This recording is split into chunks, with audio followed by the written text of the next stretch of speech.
السلام عليكم ورحمة الله وبركاته. الحمد لله نحمده ونستعينه ونستغفره ونؤمن به ونتوكل عليه ونعوذ بالله من شرور أنفسنا ومن سيئات أعمالنا.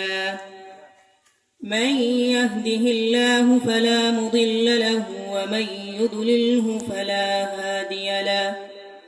ونشهد أن لا إله إلا الله وحده لا شريك له. ونشهد أن سيدنا وسندنا وحبيبنا ومولانا محمدا عبده ورسوله الذي أرسله الله بالحق بشيرا ونذيرا وداعيا إلى الله بإذنه وسراجا منيرا. صلى الله تعالى عليه وعلى آله وأصحابه وبارك وسلم تسليما كثيرا.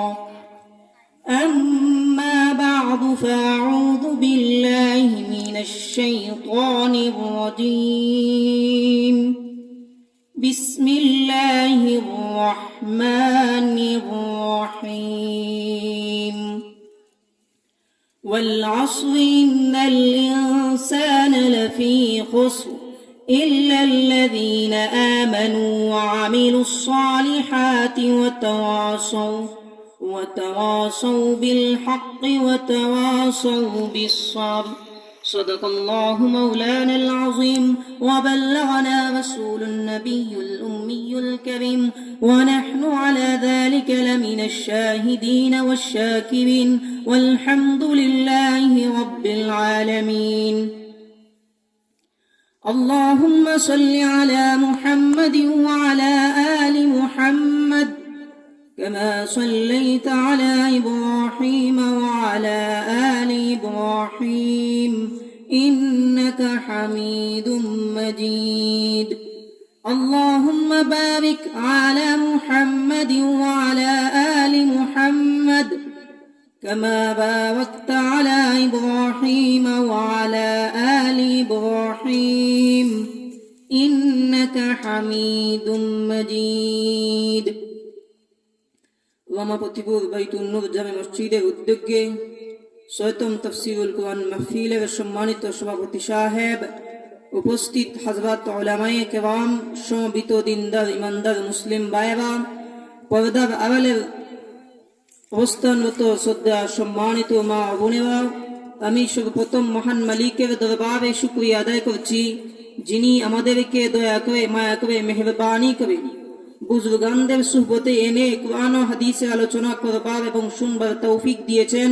সেই মহান মালিকের দরবারে শুকরিয়া আদায় করছি। সবাই মিলে বলিষ্ঠ কণ্ঠে বলি আলহামদুলিল্লাহ। মুহতারাম হাজিরিন, আমি আপনাদের খেদমতে ছোট্ট একটি সূরা তেলাওয়াত করেছি। খুবই ছোট সূরা। কুরআন শরীফের মধ্যে সবচাইতে ছোট্ট সূরাই হচ্ছে সূরাতুল কাউসার। এরপরে ছোট সূরাটি হচ্ছে সূরাতুল আসর, যেটাকে আমরা ওয়াল আসরি হিসাবে চিনি। যদিও ছোট, কিন্তু তাফসীরের দিক থেকে, ব্যাখ্যা বিশ্লেষণের দিক থেকে এই সূরাটি অনেক অনেক বড়। ইমাম শাফি আলাইহি রাহমা তিনি বলেন, আল্লাহ পাক রব্বুল আলামিন যদি পবিত্র কুরআনুল কারীমে অন্য কোনো সূরা বা আয়াত নাজিল না করে, শুধুমাত্র এই ছোট্ট সূরাটি নাজিল করতেন, গোটা মানব জাতির হেদায়েতের জন্য এই ছোট্ট সূরাটি যথেষ্ট। যদিও ছোট, তার মর্ম কিন্তু ছোট না। কোরআন এমন এক জিনিসের নাম, শব্দ বা আয়াত যদিও নির্ধারিত, কিন্তু ব্যাখ্যা বিশ্লেষণের দিক থেকে অনেক অনেক বড়।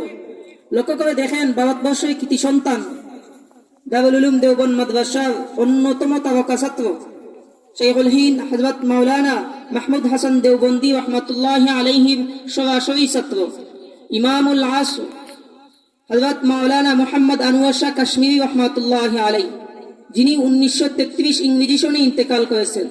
যদি 1933 ইংরেজি সনে ইন্তেকাল করে থাকেন, এখন 2024 সাল, প্রায় 92-93 বছর আগে তিনি দুনিয়া থেকে বিদায় হয়েছেন। উনি উনার জীবদ্দশায় বলেছেন যে কোরআন শরীফের যত তাফসীর হয়েছে, যত ব্যাখ্যা হয়েছে, তা 2.5 লাখ অতিক্রম করে ফেলেছে। আরো যে 92-93 বছর গেছে, তো সব যদি মিলানো হয়, তো আমার তো মনে হয় কোরআন শরীফের তাফসীর 3 লাখ অতিক্রম করে ফেলেছে। পৃথিবীতে এমন একটি গ্রন্থ পাবেন না, 3 লাখ 2.5 লাখ তো দূরের কথা, 2.5টি গ্রন্থ আছে এমন কোনো গ্রন্থ পাবেন না, 2.5টি ব্যাখ্যা সহ কোনো গ্রন্থ আছে এমন কোনো কিতাব পাবেন না। একমাত্র আল্লাহর কোরআন, যেখানে মধ্যে আল্লাহ রেখে দিয়েছেন ইলমের খাজানা মহাসমুদ্রের মতো, এখান থেকে মানুষ ইলম নিতেই থাকবে, কোরআনের উপর গবেষণা করতেই থাকবে, কিন্তু তার মজা বা স্বাদ কোনোদিন শেষ করা সম্ভব হবে না। এবারে আসেন, আমি যে ছোট্ট সূরাটি তেলাওয়াত করেছি তার শাব্দিক অনুবাদটা আমি আপনাদের খেদমতে তুলে দেওয়ার চেষ্টা করছি।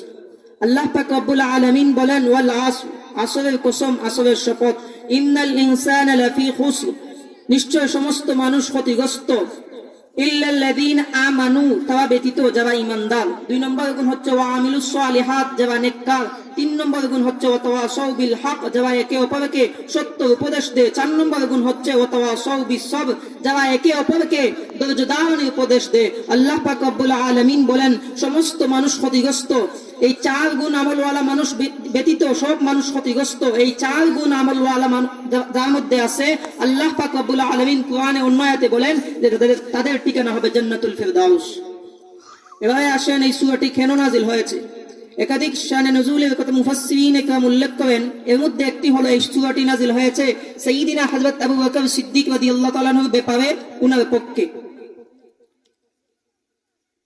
সাইয়্যিদিনা হযরত আবু বকর সিদ্দিক রাদিয়াল্লাহু তাআলা আনহু এবং মহানবী সাল্লাল্লাহু আলাইহি ওয়াসাল্লাম বয়সের দিক থেকে প্রায় কাছাকাছি ছিলেন। সাইয়্যিদিনা হযরত আবু বকর সিদ্দিক রাদিয়াল্লাহু তাআলা আনহু বয়স যখন, নবী করিম সাল্লাল্লাহু আলাইহি ওয়াসাল্লামের বয়স যখন প্রায় 20 বছর, তখন আবু বকর সিদ্দিক রাদিয়াল্লাহু তাআলা আনহু বয়স প্রায় 18 বছরের কাছাকাছি। দুজন একদিন সফরে গেলেন মক্কা থেকে সিরিয়া। মক্কা থেকে সিরিয়ার দূরত্ব হচ্ছে প্রায় 2000 কিলোমিটার। এতদূর পর্যন্ত গেলেন, ব্যবসা করলেন, আবার আসলেন। নবীজির চাল চলন, রীতি নীতি, আচার আচরণ সব কিছু দেখে সাইয়্যিদিনা হযরত আবু বকর সিদ্দিক রাদিয়াল্লাহু তাআলা আনহু এক ঘনিষ্ঠ ভক্তে পরিণত হয়ে গেছে। তখনও নবী করিম সাল্লাল্লাহু আলাইহি ওয়াসাল্লাম কালেমার দাওয়াত দেনও নাই, তিনি পানও নাই। এর ভিতরে এক ঘনিষ্ঠ ভক্তে পরিণত হয়ে গেছে। তো সাইয়্যিদিনা হযরত আবু বকর সিদ্দিক রাদিয়াল্লাহু তাআলা আনহু একবার নিজে একা গেলেন সিরিয়া ব্যবসার জন্য। তো ব্যবসারত অবস্থায় তিনি একটি স্বপ্ন দেখলেন যে আকাশের পূর্ণিমা চাঁদ যেন ওনার কুলে উদিত হয়েছে, আর এই চাঁদের আলো মক্কার প্রতিটি ঘরে ঘরে প্রবেশ করতে আসে। তিনি স্বপ্ন দেখার পরে ব্যাখ্যা জানার জন্য স্থির হয়ে পড়লেন। তিনি গেলেন এক ইহুদি আলিমের কাছে। যাওয়ার পরে তিনি বিবরণ দিলেন। ইহুদি আলিম বলে, তোমার কোনো স্বপ্নের ব্যাখ্যা নাই, মন বুঝলো না, এত সুন্দর স্বপ্ন কোনো ব্যাখ্যা না হতে পারে না, এমন তো হতে পারে না, মন বুঝলো না। তিনি গেলেন খ্রিস্টান এক পণ্ডিতের কাছে। খ্রিস্টান পণ্ডিত শুধু সাইয়্যিদিনা হযরত আবু বকর সিদ্দিক রাদিয়াল্লাহু তাআলা আনহুর পা থেকে মাথা পর্যন্ত তাকায়, কোনো কথা বলে না। আপনি যদি যান কোনো মুফতি সাহেবের কাছে মাসালা জানার জন্য, আর ওই মুফতি সাহেব যদি আপনাকে উত্তর না দিয়ে পা থেকে মাথা পর্যন্ত তাকান, আপনার মেজাজটা স্বাভাবিক গরম হবে। আপনি বলবেন জানলে বলুন, না জানলে না বলুন, এই দেখেন কি। তিনিও তো ব্যাখ্যা জানার জন্য অপেক্ষায়। আবু বকর সিদ্দিক রাদিয়াল্লাহু তাআলা আনহু বললেন, দেখেন কি, আমি ব্যাখ্যা জানতে বলেছি, জানলে বলুন, না জানলে না বলুন। এই দেখেন কি, এই দেখেন কি বলে যখন ধাক্কা দিয়েছে, তখন পণ্ডিতের জবান করেছে। পণ্ডিত এবার ডাক দিয়ে বলে, হ্যাঁ যুবক, তোমার নাম কি? আমার নাম আবু বকর। তোমার আব্বার নাম কি? আমার আব্বার নাম আবু কুহাফা। তোমার বাড়ি কোথায়? মক্কা। কোন বংশের? কুরাইশ বংশের। সিরিয়ায় কেন এসেছো? ব্যবসার জন্য। হে যুবক, শুনে রাখো, তোমার নাম যদি আবু বকর হয়, তোমার আব্বার নাম যদি আবু কুহাফা হয়, তোমার বাড়ি যদি মক্কায় হয়ে থাকে, বংশটা যদি কুরাইশ হয়ে থাকে, সিরিয়ায় যদি ব্যবসার জন্য এসে থাকো, হে যুবক শুনে রাখো, অল্প কিছুদিনের ভিতরে তোমার মক্কা নগরীতে আখির জামানার নবীরা আবির্ভাব হবে। আর তোমার স্বপ্ন বলে দিতে আছে ওই নবী যখন কালেমার দাওয়াত দিবেন তুমি আবু বকর সর্বপ্রথম কালেমা পড়ে মুসলমান হয়ে যাবে। স্বপ্নটা যেমন সুন্দর, ব্যাখ্যা এমন সুন্দর। এবার এত সুন্দর ব্যাখ্যা শুনে নিজের মধ্যে গোপন রাখলেন, কারো কাছে প্রকাশ করলেন না, তুমি সর্বপ্রথম কালেমা পড়ে মুসলমান হয়ে যাবে। এবার তিনি নিজের মধ্যে গোপন রাখলেন, কারো কাছে প্রকাশ করলেন না, না সিরিয়ায়, না মক্কায়, না রাস্তায় কারো কাছে। তবে অপেক্ষা করতে আসেন, তবে মনে মনে একটা জরিপ চালাইছেন মক্কাতে এই মুহূর্তে নবী কে হতে পারে, নবীওয়ালা গুণ কার মধ্যে আছে। তিনি একজন একজন করে খুঁজে বের করলেন, এই মুহূর্তে যদি কেউ মক্কা নবী হতে হয় তাহলে এই লোকটি হবে, মুহাম্মদ নামের এই লোকটি হবে, এছাড়া কেউ নবী হতে পারে না।